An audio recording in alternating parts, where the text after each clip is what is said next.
주 나를 지키리 늘 지켜주시리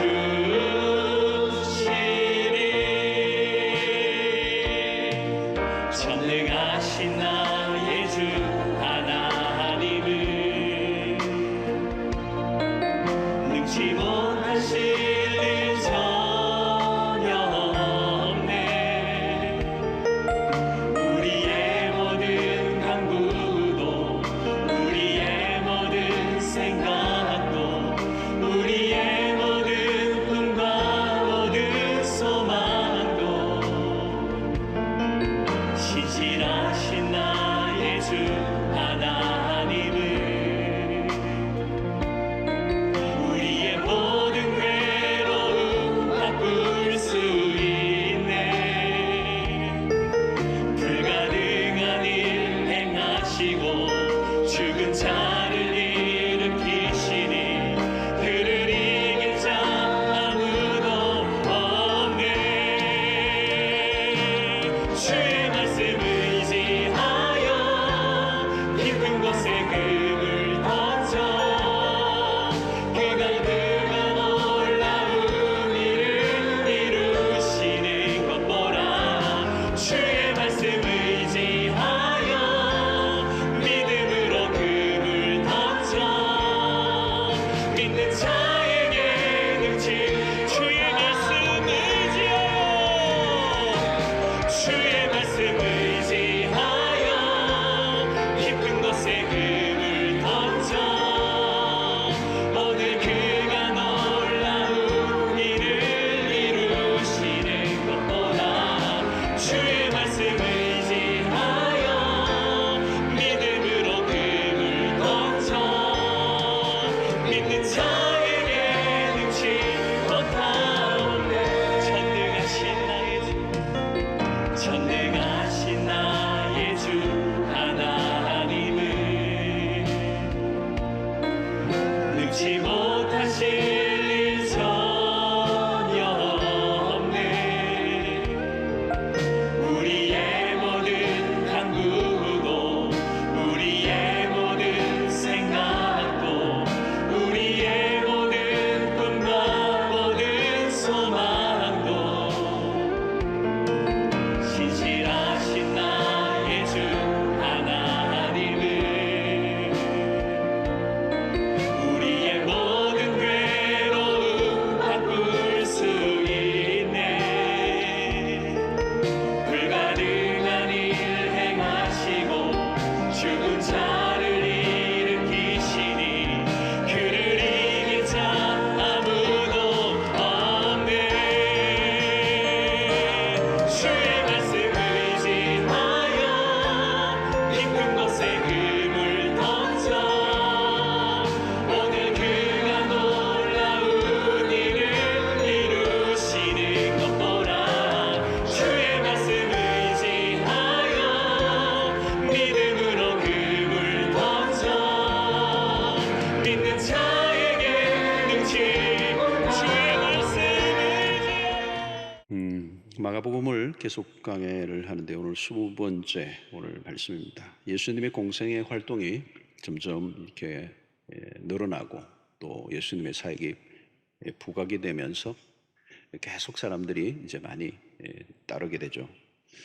근데 이렇게 추종을 하는 사람들도 있지만 이 불순한 동기를 가지고 따라오는 사람들도 있었습니다. 2절에 보니까 사람들이 예수를 고발하려 하여 안식일에 그 사람을 고치시는가 주시하고 있다는 거죠. 그 목적은 고발입니다. 고발하기 위해서 주시하고 있다. 미리 각본을 다 짜놓고 그 안에 들어오도록 기다리고 있는 겁니다. 예수께서 해당에 들어가셨을 때 그곳에 있던 손 마른 자를 치료해 주시는 본문의 사건인데요. 이제 바리새인들이 보기에는 이 행위가 의료 행위고 이 의료 행위는 노동이라는 거죠. 안식일을 깼다 이렇게 본 것입니다. 참 이제 한 상황을 보고도 이렇게 다른 관점과 해석이 나오는 겁니다.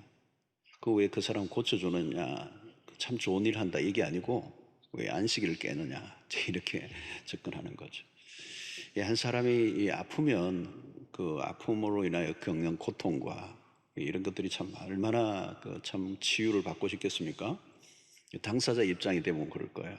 이 병에서 나음을 입고 싶은데 그 아픔과 고통을 돌보아주고 또 낫게 했는데 그걸 가지고 시비를 거는 거죠. 자, 오늘 이 본문은 2장과 앞부분과도 연결되는 이야기입니다. 예수님에게서 고발할 거리를 찾고 있는데 이제 딱 걸려든 거예요. 자, 이 모습을 보고 예수님이 탄식하시는 겁니다. 탄식. 5절에 보니까 그들의 마음이 완악함을 탄식하사 노하심으로 그들을 둘러보시고 그 사람에게 이르시되 내 손을 내밀라 하시니 내밀매 그 손이 회복되었더라. 여기 보면 그들의 마음이 완악했다. 이 완악하다라는 이 말의 뜻은 마음이 굳어졌다. 무감각한 상태가 되었다는 것. 이것은 영적인 무지 속에서 있을 때 내 주변에 무슨 일이 일어나는지를 전혀 인식하지 못하는 상태를 우리는 완악함이라고 얘기합니다. 2절에서는 고발할 것을 찾았던 사람들인데 2절에서는 이제 고발할 것을 찾던 사람들이 이제 6절을 보면 더 과격해져요. 6절을 보면 바리새인들이 나가서 곧 헤롯 당과 함께 어떻게 하여 예수를 죽일까 의논하니라. 고발할 것을 찾는 정도가 아니고 이제는 구체적으로 이제 예수를 죽이려고 의논하고 있다는 거예요. 무슨 일이죠, 여러분? 이 폭력적인 장면입니다. 안식일을 잘 지키자고 시작했을 텐데 안식일을 지킴으로 하나님을 잘 섬기자고 한 것일 텐데 결국은 어디로 가고 있습니까? 사람을 죽이는 쪽으로 가고 있습니다. 인간의 잔인성이 이제 나타나죠. 사도행전에서도 사울이죠. 그때는 이 다메섹에서 그리스도를 만나기 전에 모습을 이 사도행전은 이렇게 기록하고 있습니다.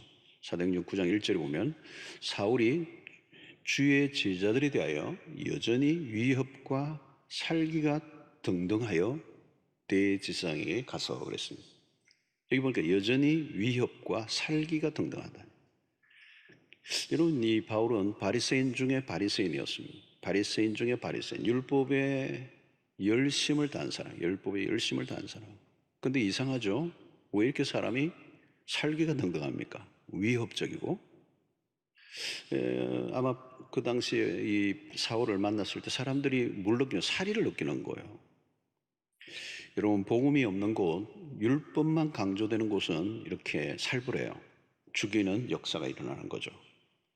종교적 열심이 인간성을 다 깨뜨려 버렸어요. 여러분, 인간이 참 선하지 않죠. 우리 안에 죄의 잔성이 있습니다.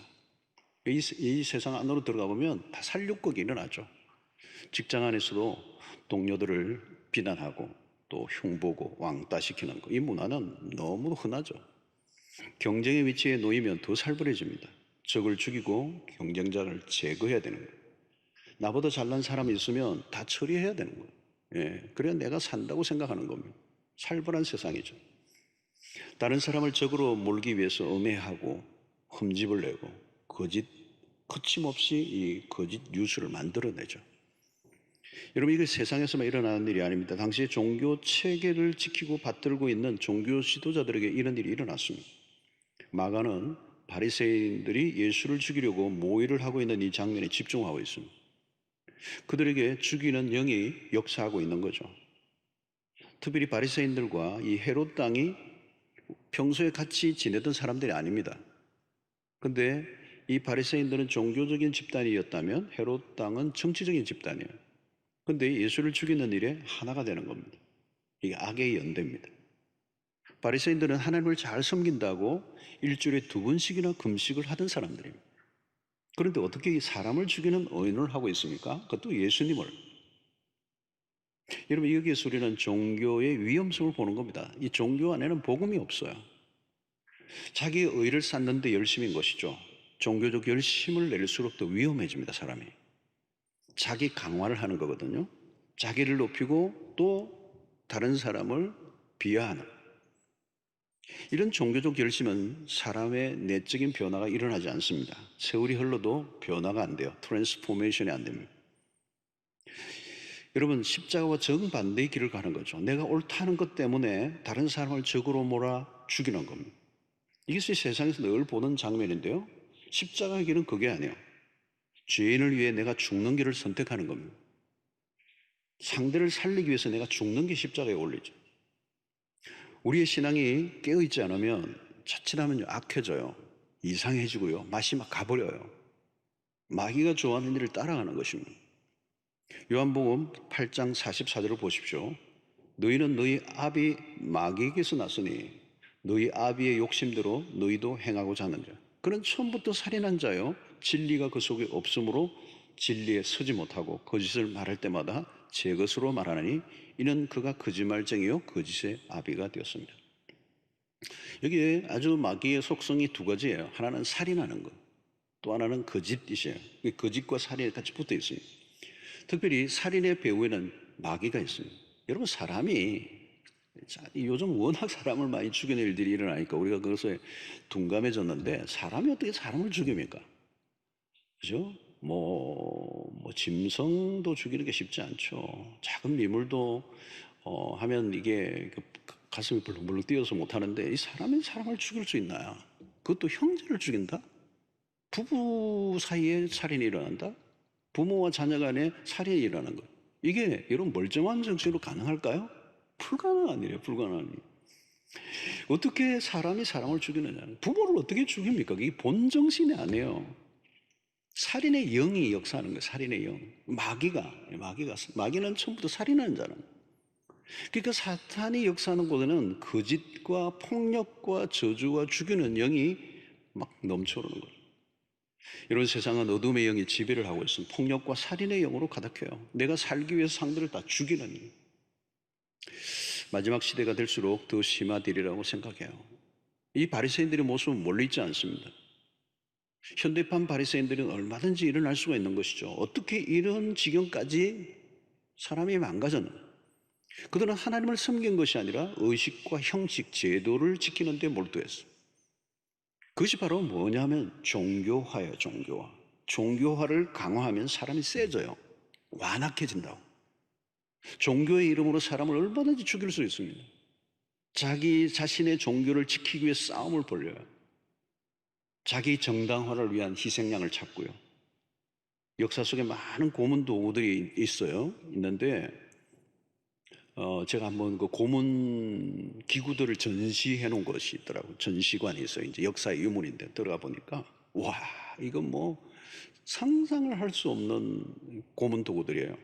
근데 그건 뭐냐면 가장 최고의 고통을 오랫동안 지속시키면서 죽어가게 하는 고문 도구들이더라고요. 그게 어디서 만들어졌냐면 종교 재판에서 만들어졌어요.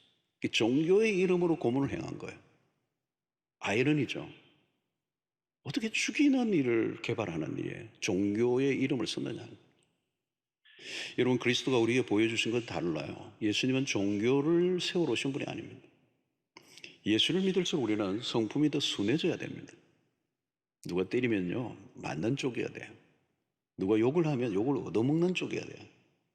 폭력은 또 다른 폭력을 가져오거든. 세상이 갈수록 잔인해지고 냉혹해지고 있다는 문제가 있어요. 이슬람이 뭐예요? 여러분, 이슬람도 다 그렇잖아요. 이슬람의 근본주의자들이 먼저. 이는 이로 그러죠. 칼은 칼로 그래요. 이 복수. 그러니까 극단적 원리주의자들은 테러를 하잖아요. 테러. 그 테러를 하고 9.11 일어날 때 그 빌딩으로 밀고 들어가는 그런 것들이 다 교리화되어져 있는 거거든요. 사람들이 완전히 맛이 간 거예요. 이 세계를 공포로 몰아넣었죠, 지금. 이게 언제나 극단주의자들이 문제예요. 관점이 지나치게 한쪽으로 쏠려버리는 거예요. 그 블라인드 사이트가 많아지는 거죠, 그만큼. 역사 속에 기독교가 십자군 전쟁을 벌였어요. 이슬람과의 거대한 싸움을 벌였어요. 수없는 사람들이 죽었어요. 이 기독교 편에서 죽었어요. 이 심각한 십자가 전쟁이, 십자가 군병이라고 그러는데 십자가의 원리를 심각하게 오해한 거예요. 기독교의 치명적인 과오였죠, 사실은. 이것은 예수님의 산상수훈의 가르침과 너무도 거리가 먼 거예요. 주님은 산상수훈을 통해서 신자의 기본적인 삶의 원리를 명확하게 가르쳐줬어요. 언젠가 제가 산상수훈을 아주 한번 말씀을 나누고 싶은데요. 마태복음 5장 38절 39절 한 두 절만 봐도 또 눈은 눈으로 이는 이로 갚으라 하였다는 것을 너희가 들었으나 나는 너희에게 이르노니 주님은 다시 해석하시는 거죠. 악한 자를 대적하지 마라. 누구든지 내 오른뺨을 치거든 오른편뺨을 치거든 왼편도 돌려. 하나님의 백성들은 온유함으로 맞서야 돼요. 예. 이해는 이가 아니에요. 상대를 살리기 위해 나를 죽이는 거. 이게 예수 그리스도가 보여주신 삶이에요. 기독교는 세력화여서 힘 자랑하는 종교가 아닙니다. 힘을 주는 게 아니에요. 힘을 빼야 돼요. 주님은 베드로에게 칼을 칼집에 꽂으라. 칼을 쓰는 자는 칼로 망한다. 힘을 쓰는 자는 힘으로 망한다. 바울은 로마서 12장 17절에 아무에게도 악을 악으로 갚지 말고 악이 온다고 악으로 갚지 말라는 거. 모든 사람 앞에 선한 일을 도모하라. 여러분 신앙생활을 잘못하면요 이전보다 더 나빠져요. 이 신앙생활이 아니죠. 종교생활을 한 것이죠. 예수 그리스도를 만나고 복음을 경험하지 못했기 때문에 그 내면의 변화가 일어나지 않으니까 종교화되어져 가는데 사실은 내면이 더 거칠어져요. 악해져요. 그리고 자신의 그 이상한 의로움이 생겨가지고요 막 다른 사람들을 경멸하고 율법의 조항을 가지고 다른 사람을 심판하는 일들을 하다 보니까 잔인해지는 거예요. 법조항을 여러분 늘 들고 다니는 사람들은 속이 좁아지게 되어 있어요. 정해진 틀 안에 들어오는가 안 들어오지 않는가 그게 집중하는 것이죠. 여러분 우리가 말씀을 들을 때 자기에게 적용해야 돼요. 근데 다른 사람에게 자꾸 적용하는 거예요. 이게 바리새인들의 함정. 말씀을 보는데 자기 적용이 아니라 다른 사람에게 적용하는 거예요. 적용을 하되 잘못 적용한 겁니다. 이게 인간의 악함이에요. 말씀을 다른 사람에게 적용하는 게 아니라 가장 먼저 자기 자신에게 적용해야 합니다. 치열하게 자기 자신에게 적용해야 돼요. 다른 사람을 판단하기 이전에 나를 보아야 돼요. 자기 성찰을 하지 않으면 끊임없이 자기 성찰하고 하나님의 말씀을 통하여 자기 자신을 적용하지 않으면 나도 모르게 곧바로 어디로 빠지느냐면 위선에 빠지는 겁니다. 자칫하면요 교회 안에 위선자들만 바글바글 할 수 있어요. 바리새인들의 눈은 항상 다른 사람에게로 향해 있는 거죠. 판단과 정죄하는 영이 가득했습니다. 여러분 교회 오래 다니다가요 그냥 덜렁덜렁 다니다 보면요 완전 바리새인 되게 일도 아니에요. 바리새인이 멀리 있지 않아요 여러분. 눈과 귀가 항상 다른 사람에게로 향해 있는 거예요. 혹시 우리의 모습 아닙니까? 깨끗한 척하고 좋은 말은 다 골라 하지만 실제로는 모순과 왜 문제투성이 살고 있지는 않는 거예요. 주님은 그들에게 핵심적인 원리를 가르쳐 주십니다. 4절에 보니까 그들에게 이르시되 안식일에 선을 행하는 것과 악을 행하는 것, 생명을 구하는 것과 죽이는 것, 어떤 어느 것이 옳으냐 하시니 그들이 잠잠하거늘. 참 중요한 질문을 탁 던지시면서 명제를 알려주신 거죠. 초점. 성을 행하는 것과 악을 행하는 것, 생명을 구하는 것과 죽이는 것 어느 게 옳으냐. 급소를 찌르신 거죠. 너무도 당연한 질문이에요. 이 주님의 질문에 바리새인들이 꼼짝도 못하죠. 그들이 잠잠하거늘 그랬습니다. 잠잠하거늘 유구무원. 왜 이들이 잠잠했을까요? 반론의 여지가 없는 거죠. 여기에 무슨 다른 답이 있겠습니까? 자, 그렇다면 그들이 잘못을 시인하고 용서를 구해야 되는데 그렇지 않죠. 속으로 칼을 가는 거예요. 바리새인들은 문자적인 세칙에 몰두하고 있습니다. 대의를 놓친 거죠. 바벨론의 포로 시대 이후에 미시나라고 하는 문서에는 안식일에 해서는 안 될 39가지가 날려져 있어요. 사실은 주님은 의도적으로 그런 규칙들을 깨뜨리신 거예요. 어떻게 보면 주님은 규칙 파괴자처럼 보였습니다. 안식일이라는 계명이 사람들에 의해서 너무 많이 왜곡되어 있었다. 결국은 왜 안식일이 존재하는지조차도 알 수 없게 되어버렸기 때문에 주님은 그들에게 정확하게 브레이킹을 하신 거죠. 사실 주님은 모세의 율법을 어긴 게 아니에요. 당시 율법사들이 막 자잘하게 나누어서 사람들을 올가매는 그 규칙들, 인간의 유전들을 깨뜨리신 거죠. 주님은 일비 율법을 재해석해 주셨습니다. 마가복음 앞부분에 2장 27절로 28절에 또 이르시되 안식일이 사람을 위하여 있는 것이요 사람이 안식일을 위하여 있는 것이 아니니 이러므로 인자는 안식일의 주인입니다. 명쾌한 해석입니다. 주님의 관심은 사람이고 있고 그 사람을 살리는 데 있었다. 당연한 얘기죠. 당연한 얘기. 그래서 5절 하반절 이거예요. 그 사람에게 이르시되 내 손을 내밀라 하시니 내밀매 그 손이 회복되었더라. 회복이라는 이 단어, restoration이라고, 회복이라는 단어, recovery라는 단어, 이 회복이라는 단어가 하나님의 나라의 핵심적인 단어예요. 회복. 안식일이 뭘 하느냐? 회복되는 날이라는. 진정한 안식이 뭘로 일어나냐? 회복을 통하여 일어난다. 그러니까 주님은 안식일의 목적에 맞게 행동하신 거예요. 안식일을 진짜 지키신 분이에요. 여러분, 우리가 만든 법으로 사람을 죽이면 그 법을 깨뜨려서라도 살려야 돼요. 사실은 사람을 죽이는 법이 무슨 법이겠습니까? 율법을 주신 목적도 그 율법을 통하여 어디로 데려가? 우리를 생명으로 데려가고, 율법의 완성은 사랑이라고 했었는 이유가 바로 거기에 있는 거예요. 법은 죽이는 것에 목적이 있는 게 아니고 살리는 것입니다. 신앙의 핵심도 바로 이것이죠. 바로 그리스도가 우리에게 주신 이 명확한 사람을 위하여 있다. 안식일을 위하여 사람이 있는 게 아닙니다. 여러분, 우리가 어떤 부분에서든 항상 그리스도가 누구이신지 그리스도를 따라가야 돼요.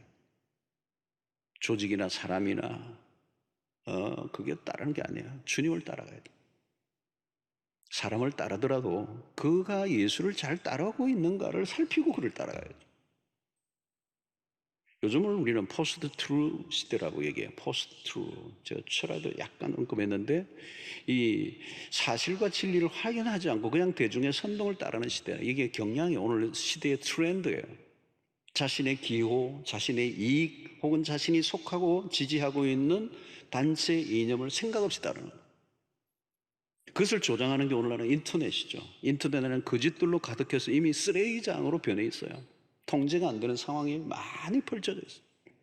그 안에는 거짓과 독설과 선동과 막 이런 것들로 가득 차 있고, 여과 장치 없잖아요 요즘. 그죠? 뭐 누구든지 다 올릴 수 있으니까. 근데 사실인지 아닌지 확인할 수가 없어요.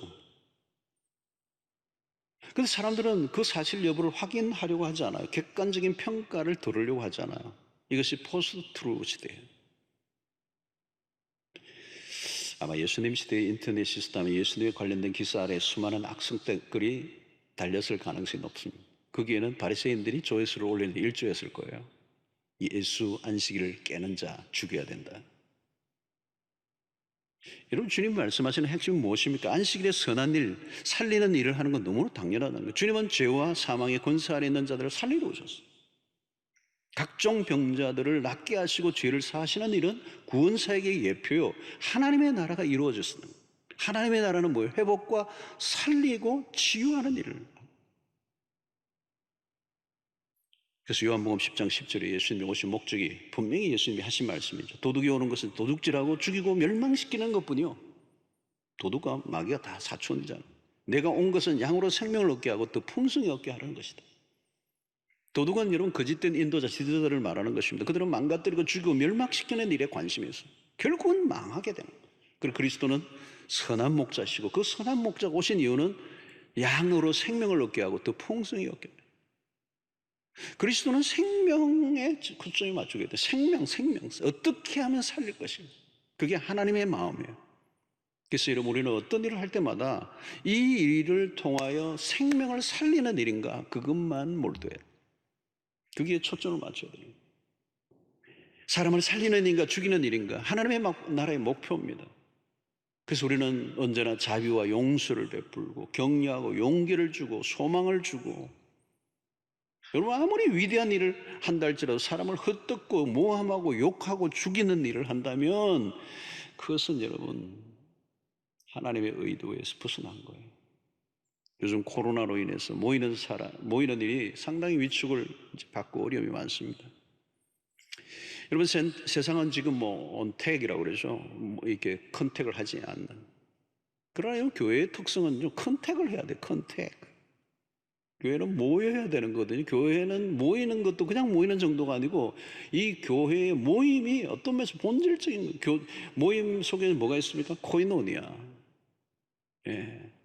이것은 어떻게 분리될 수 없을 만큼 아주 친밀한 교제, 모든 걸 함께하고 나누는 그런 것이 교회의 특성이거든요. 깊은 교제를 나누는 것이 교제예요. 형식적인 게 아니에요. 그 문제는 뭐냐면 오늘날 이 전염성이 강한 코로나로 인하여 교회 모임들이 직격탄을 받는 거예요. 코로나는 이거 모이면 안 되는 거예요. 모여서 막 이렇게 막 교제하면 이게 안 되는 거예요. 그래서 요즘 코로나로 인해서 교회 문을 닫느냐 여느냐로 논란들이 많이 일어나고 있어요. 참 어려운 거죠. 어떤 결정을 내릴 때마다 우리가 가장 중요한 어떤 기준은 본질적인 질문을 던져야 됩니다. 왜 교회가 존재하는가? 가장 원론적인 질문이죠. 이것은 교회 정체성의 문제입니다. 교회가 왜 존재하느냐?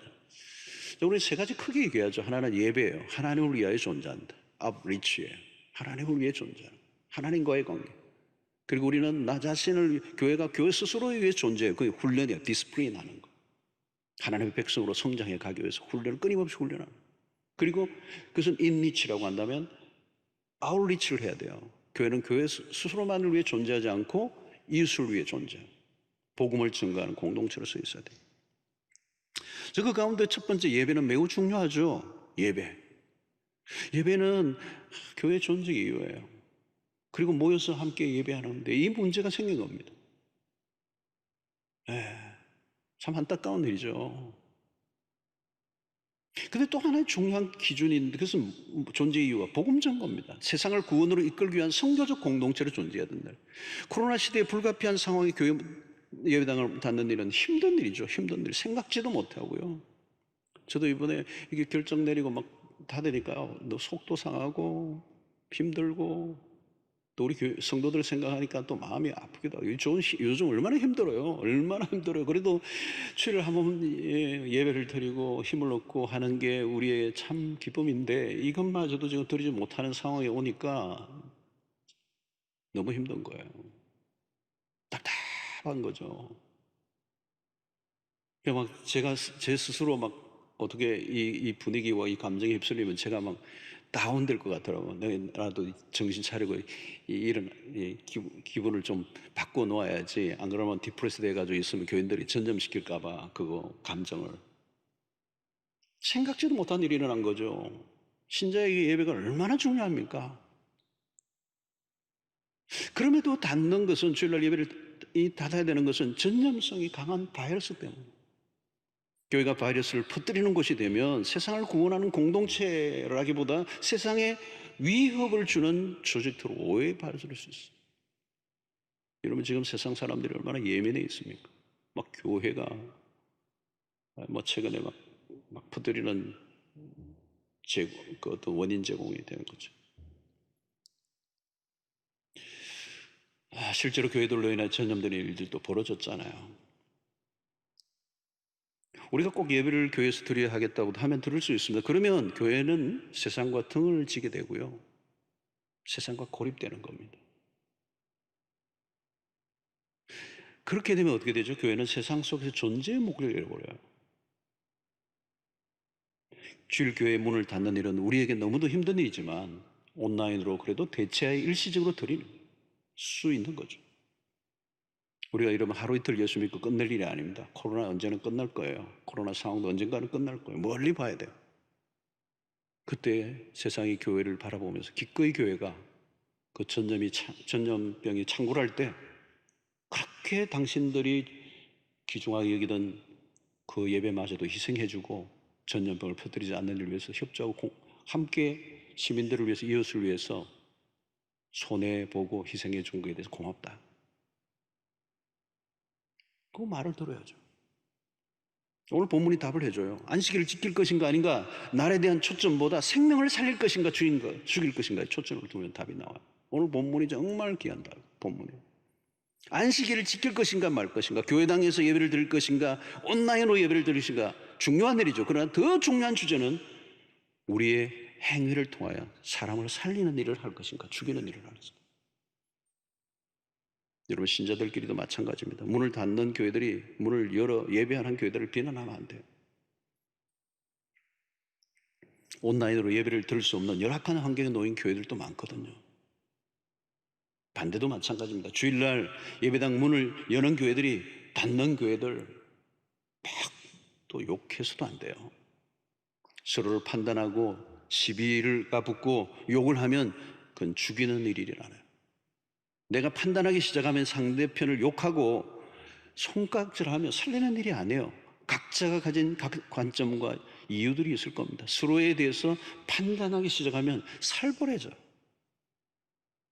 8.15 해방이 되고 한국교회 안에 분열의 역사가 일어났습니다. 아픈 역사예요. 특히 신사참배를 한 사람과 신사참배를 거부한 사람들 간에 교단 간에서 치열한 싸움이 벌어져요. 신사참배를 거부한 사람들은 신사참배한 사람을 비난하기 시작했어요. 여러분, 신사참배를 거부한 일은 힘든 일이고요, 너무도 귀한 일이었습니다. 그때 신앙의 지조화를 지키고 끝까지 그 일본의 압제에서 수없는 고문을 행함에도 거기 굴하지 않고 신사참배를 하지 않은 그 일이야말로 너무 귀한 일이에요. 그런데 해방이 되고 난 다음에 신사참배하지 않은 사람들을 정죄하고 판단하고 상종 못할 인간으로 몰아가는, 신사참배하지 않은 것이 자기의 의가 되어 주장하다가 형제의 연약함을 보듬는 일에 실패하고 말았어요. 신사참배는 성공했지만 형제의 사랑에는 무너졌어요. 신사참배를 한 사람들은 자신들의 죄를 회개하고 용서를 구하기보다 스스로를 정당화하는 일에 열심을 내었어요. 결국 나누어지고 깨어져 버렸어요. 안타까운 일이죠, 여러분. 나의 주장을 절대화하고 싸우자고 하면 그건 주님의 정신이 아니에요. 주일날 교회당 문을 열거나 닫을 것인가? 그 주님의 의도는 무엇일까요? 열든지 닫든지, 그보다 더 중요한 것은 싸우지 말고 사이좋게 지내고 하나가 되고 서로 사랑하고 죽이는 일이 아니라 살리는 일을 하라는 거예요. 여러분, 신앙생활을 하면서 좁아져 가고 있습니까? 여러분, 종교생활을 하고 있는 거예요. 자칫하면 꽉 막힌 사람이 되는 거예요. 종교화는요, 인간성이 오히려 깨어져요. 비인간화되어 가요. 무서운 사람이 돼요. 여러분, 율법주의적인 부모 아래에서 자란 아이들이 성장하고 나면 교회를 떠나버려요. 대학 가면요, 떠나버려요. 부모 품에 있을 때는 할 수 없이 약한, 어떻게 할 수 없으니까 있지만. 왜 그렇죠? 부모의 엄격한 신앙 교육이 하나님에 대한 왜곡을 가져왔기 때문에.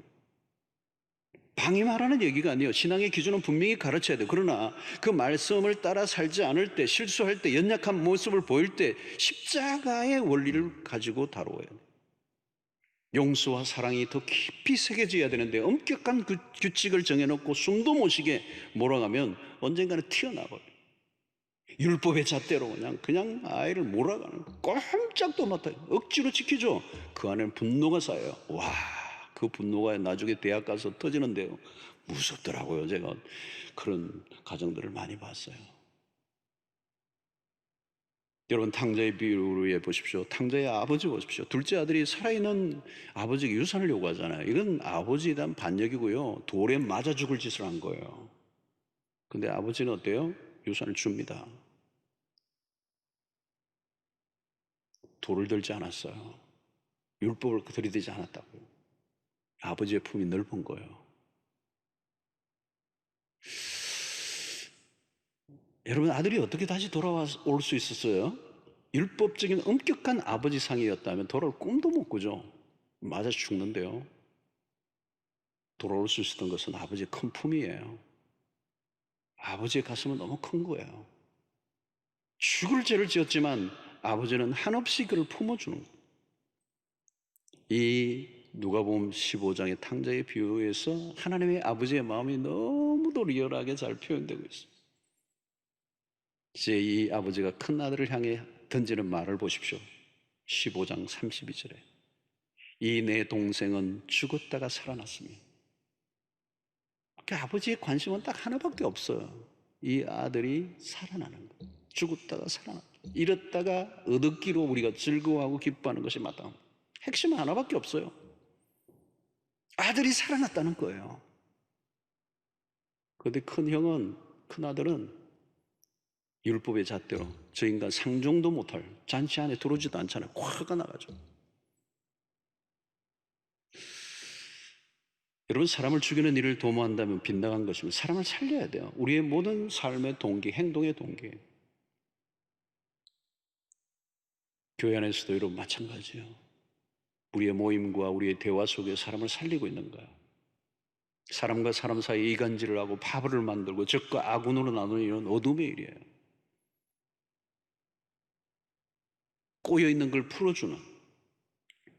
여러분, 산상수훈을 보십시오. 예수님은 너희들이 제단에 제물을 드리려고 하다가 사람들과의 관계에 꼬여있는 게 있으면 화해하고 다시 와서 드리라는 거예요. 제사라고 하는 그 제도 의식에 참여하는 것도 훨씬 더 중요한 것이 관계를 푸는 일이라는 거예요. 자비를 베풀고 사랑을 베풀고 용서를 베풀고, 문자적으로 지키는 게 중요한 것이 아니라 자비와 사랑이 등중, 무엇을 얼마나 이루어냈느냐가 중요한 것이 아니라 그 일을 통하여 얼마나 사람을 살려냈는가, 세워주었는가. 오늘 우리는 이 코로나19 상황으로 인해서 더 많은 아픔들이 밀려오고 있는 시대를 살고 있습니다. 백성들이 힘들어하고요, 모두가 힘들어하고 있습니다. 이때 교회가 세상에 희망이 되어야 한다면 무엇을 말해야? 여러분, 우리의 가슴이 좀 더 넓어져야 합니다. 안식일을 반드시 지켜야 한다는 논리에 갇혀 사람을 죽이는 자들의 모습을 보시고 주님은 탄식하셔요. 탄식하셔요.